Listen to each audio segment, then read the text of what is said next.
Yeah, I think there are sort of three levels. One is the hardware. I mean, we're seeing quantum cloud computation, so I think it's likely that you won't buy one and maybe have it in your pocket, but at least the cloud resources will be there. And as a user, you may not even know that you're using a quantum algorithm.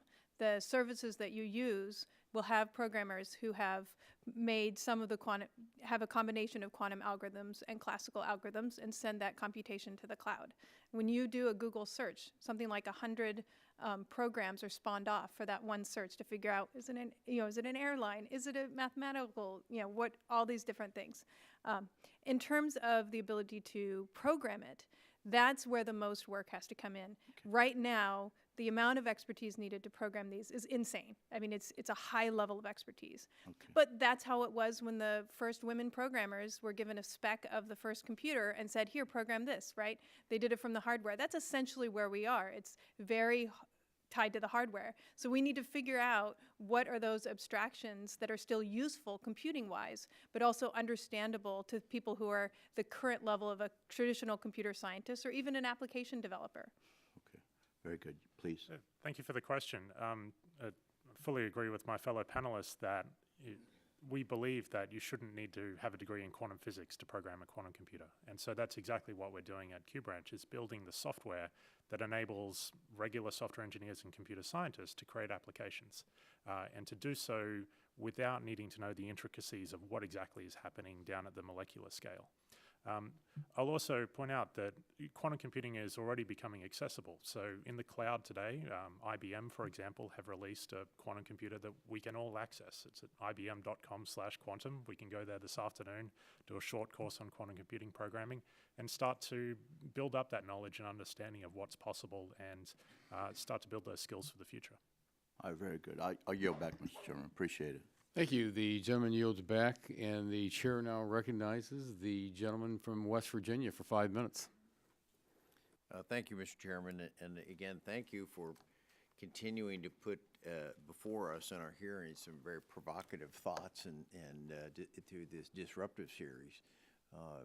We've dealt with, over the past 2 years, some very curious and innovative, and for me, as one of 2 engineers in Congress, exciting possibilities of where we might go with this. So I'm fascinated with it, but I'm also I'm sorry that the other side of the aisle didn't show up today. But I was curious to hear more of what Kennedy was talking about, the skepticism, because when I looked a little into that, there is some skepticism. And one of the articles I was reading a couple days ago had to do with reliability of the results. So I know from doing my own engineering calculation that we can, at the end of the day, we know whether that result makes sense.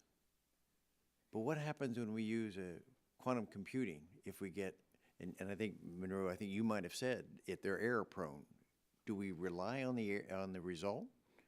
How do we question it? If we're relying on our computers to give us the answer, and then we get the answer, how do we know it's wrong? Or how do we know it's right? Because of all the variables that you've all talked about here. You want to answer that? Yeah, thank you. Thank you for the question. A very, very good one. I think it speaks to the so far the limited reach of what a quantum computer is useful for. There exist problems like the factoring problem. You can easily check it. 15 is equal to 5 times 3. When that 15 is a huge number, you can't do it using regular computers, but you can multiply your answer together to check and see if it worked. Talk about encryption. Yeah, if you can factor large numbers, you can break the popular types of encryption algorithms out there now. And if you think you have a code breaker, you can check it quickly. And so almost all applications of quantum computers, they're either checkable against some standard, or they could be better than any classical approach. In say, for instance, in the financial market or some logistics problem where there's a cost function. It's in real dollars, and you're trying to minimize the cost subject to an uncountable number of constraints and configurations of the marketplace, for instance. Well, if your quantum computer comes up with a potential a result that has lower cost than any conventional computer could compute, then you found a different solution. Okay, let me just, a couple quick points here to follow back up.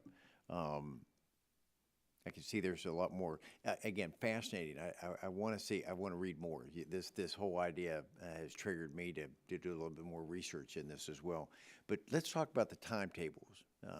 Right now, yes, there are some elementary units are out there, but what's the metric? Where's the goal? Where do we want to achieve, and how do we know that whether we're there? And secondly, with that, what's the role of Congress on this?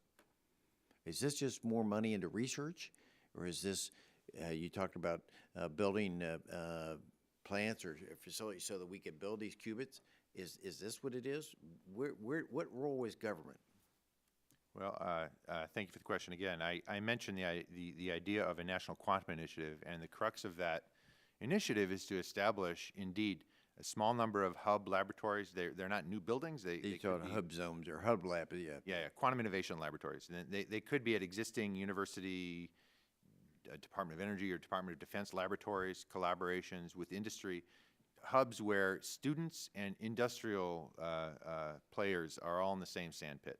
And each of these hubs, there will be a small number of them, they would focus on a very particular aspect of quantum information or sensing or quantum computing, maybe develop a particular brand of qubit, for instance. And the point here is to foster a new generation of engineers in that particular technology. Industry will be able to connect more vitally with the university and a potential workforce. Students could have internships. We're trying to develop a standard qubit? I think it's too early to do that now. Okay. I think we have several different technologies, and they will probably all find different uses. Sort of like now we have a CPU in a computer, we have memory, we have FP. There are all kinds of different components, different hardwares that are good for different things, and we'll probably see that in quantum as well. Okay. Again, what's the timetable? Well, I think it depends on the application. I mean, encryption might be 30 years off, but we've got 50 qubit machines now.